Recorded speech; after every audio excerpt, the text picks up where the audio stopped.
Have you ever noticed a pattern in your relationships where you keep on attracting the same type of partner, where you keep on repeating the same mistake? Have you ever seen that your specific person keeps on changing, but when it comes to you, they keep on coming back to the same version of themselves that you don't want anymore? Or you might have also seen that with different people, your dynamic remains the same, that you have a hot and cold situation, a back and forth situationship, or a dynamic with a partner where they sometimes give you what you want and then they take it away. And it keeps on repeating in all areas of your life and especially in romantic dynamics. The truth is, it's not them, it's the part of you that's still carrying old wounding. And today, I will show you how healing childhood wounds can help you completely transform the love that you attract. This will work for you if you're manifesting a specific person. This will work for you if you're manifesting a different version of a specific person. And this will work for you if you're manifesting love in general. I realize that in a while I haven't introduced who I am again. And since a lot of people have started following me and a lot of people have joined my YouTube family, I will just tell you a little bit about myself. My name is Karan. I'm a manifestation and a mindset coach. I help people align with their highest selves and attract relationships that are truly healthy, not just based on desire and obsession.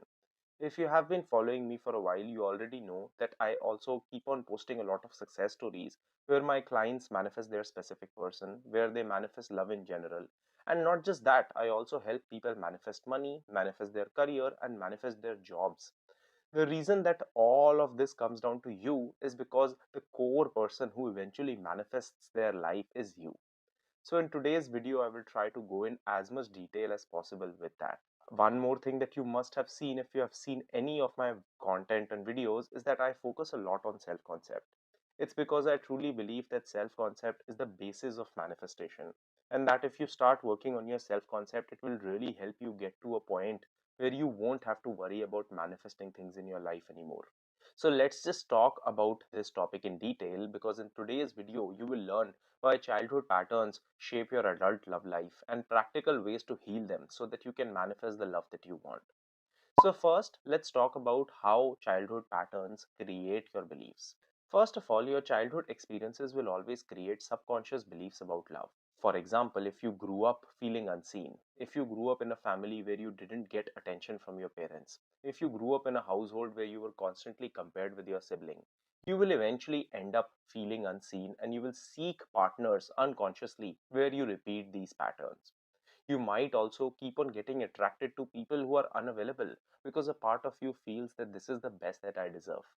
A part of you feels that love always has to be chased. Maybe a part of you feels that you can never get anything better than what you're getting right now. This doesn't mean that you have to consistently change people, although in some situations that is a reality and that is something you need to focus on.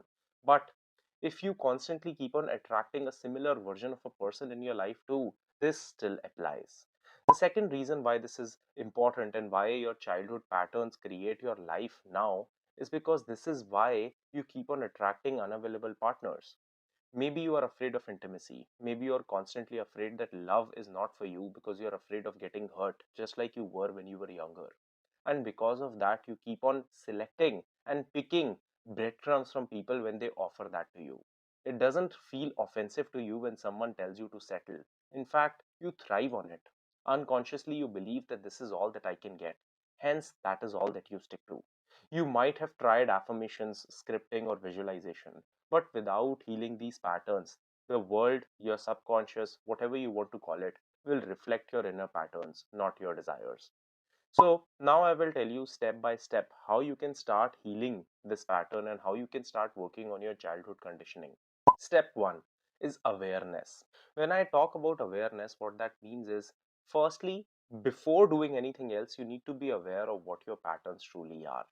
You need to understand what you truly do. For this, one thing that is a prerequisite is to look at your situation from the lens of someone who is not putting emotions into it. Ask yourself some questions, and I will tell you what those questions are. But it will only work if you ask these questions only from logic and intellect, rather than putting your emotions into it. What happens is when we try to, remove ourselves from our emotions, we are able to understand our patterns better. Genuinely ask yourself, why do I feel that my relationships always come to a similar ending? Why do I feel that I deserve less love? Why do I accept breadcrumbs? What is the reason that I feel I shouldn't get what I want? What is the reason that I feel love is not for me? What is the reason that I feel manifesting love wouldn't work for me? And this is not really an activity that you would be able to do in a day, but you will need to spend time on it. You will need to spend energy on it, and you will find some answers. Maybe you will write down that, I feel this because I feel that I will never be loved because my mom never loved me. I will never be loved because I was bullied in school.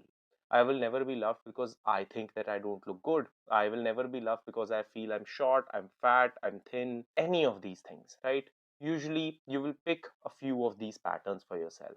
Step two, this is the most important step in this whole process. You need to start with inner child meditations. Now, what are inner child meditations? Inner child meditations are a way and a meditation format. They are guided, which is the best format. I actually have one updated on my YouTube channel. I will link it down, which you can start to use. These are places where you can use these inner child meditations to reparent yourself.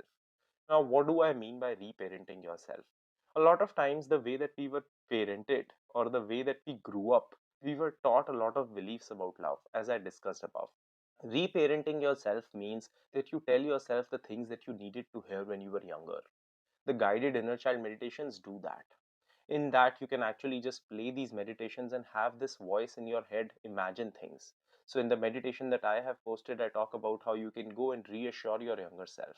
But even if you don't want to use meditations, you can simply imagine yourself sitting in front of your younger self. You can imagine seeing your younger self being hurt. You can imagine your younger self going through the things that you went through, because no one understands your younger self the way that you do. Only you can understand what you truly went through. And then you can give your younger self some words of positive affirmations. You can tell your younger self that you are loved, you are enough, you are safe, I am here for you. Please be gentle while you do that, because your younger self will probably retaliate. This is why you get resistance. So when you get a lot of opposite thoughts, it's because your mind doesn't actually believe your words, because your younger self is still hurt. You will need to be gentle, but you will need to be consistent with it.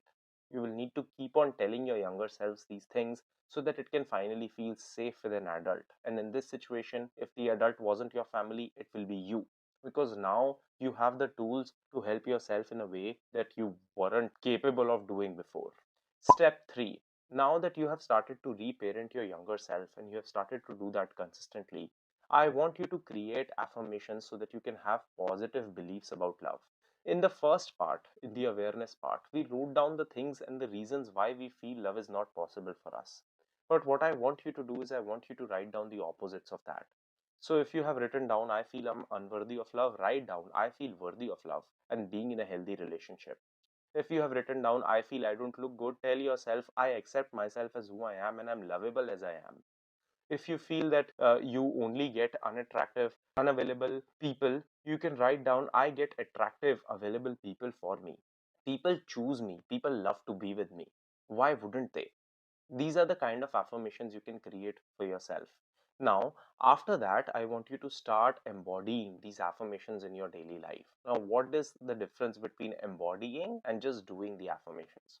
I want you to repeat these affirmations, but ask yourself, if I was the version of me who had this, who believed this, if I was the younger version of me who was given all this love and I grew up being that, what would I do right now?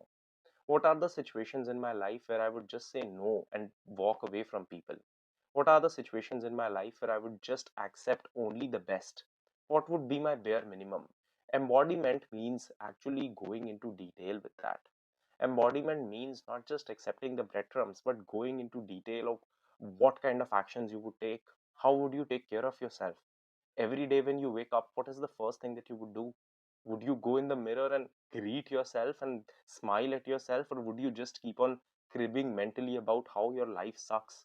Doing that is what embodiment is all about. This is how you will, instead of manifesting a specific person, instead of manifesting love, instead of trying to do all these things, this is how you can actually attract healthy and consistent love for yourself.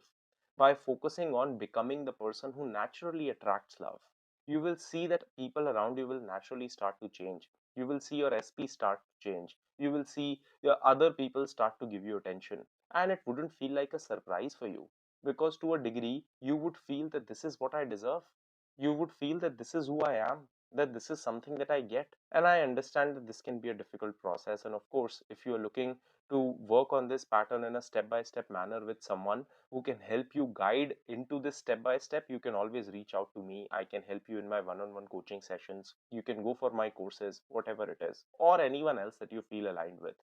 But understand that focusing on this, being grounded with this, and working on this would actually be a very good way to create healthy patterns for yourself and attract the love that you deserve. So, to summarize, healing your childhood wounds is the foundation of manifestation and attracting healthy relationships.